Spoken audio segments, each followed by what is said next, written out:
Joanna and Daniel Grant had never had a pet. Their father didn't want one. He said that pets were just a nuisance. Their mother, who was far more sympathetic than her husband, suggested that an aquarium would brighten up the house. "You can't hold a fish or cuddle up to it," said Joanna. So Mrs. Grant suggested that they buy a singing bird. "The same problem," said Daniel, and they tossed their bird seed everywhere. Mrs. Grant had hoped to steer the children to a little pet, one that wouldn't take much care. "We want something out of the ordinary," explained Joanna, "like an anteater." "Forget it," said their father. Their mother suggested that the children should ask their science teacher what kind of unusual pet could be kept without a lot of fuss.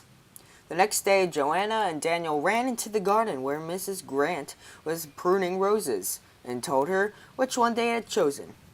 "A boa constrictor," announced Daniel. "They're very gentle and easy to take care of," added Joanna.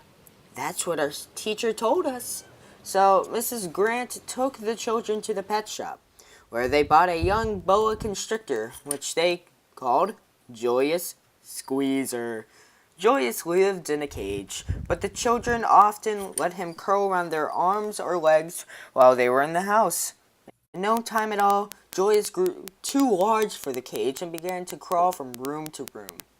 One evening, while Mr. Grant was reading his paper, Joyous slithered up the pole lamp and dropped down on his head. What a storm that created! Worse, a few days later, Joyous was found in the dryer, then in the clothes basket. But the worst was yet to come. One night, Mr. Grant climbed into bed and found lying next to him Joyous Squeezer. The next morning, Joyous went back to the pet shop. Joanna and Daniel cried to have another pet.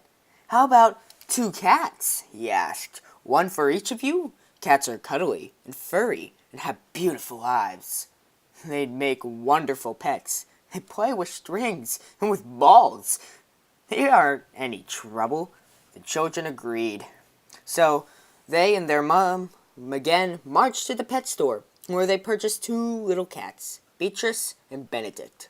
All day long the cats rolled on the floor, pawing sunbeams, or wrestling, or chasing their tails.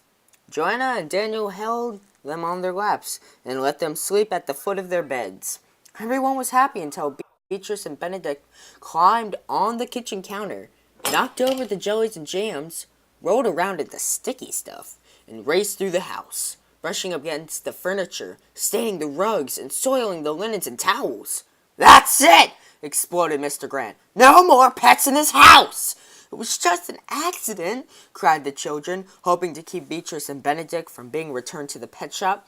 "Cats are usually no trouble."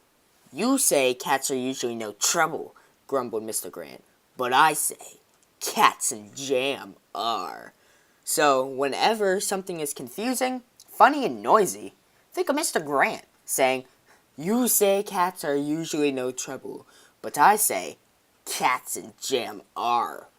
And you will remember the word Katzenjammer."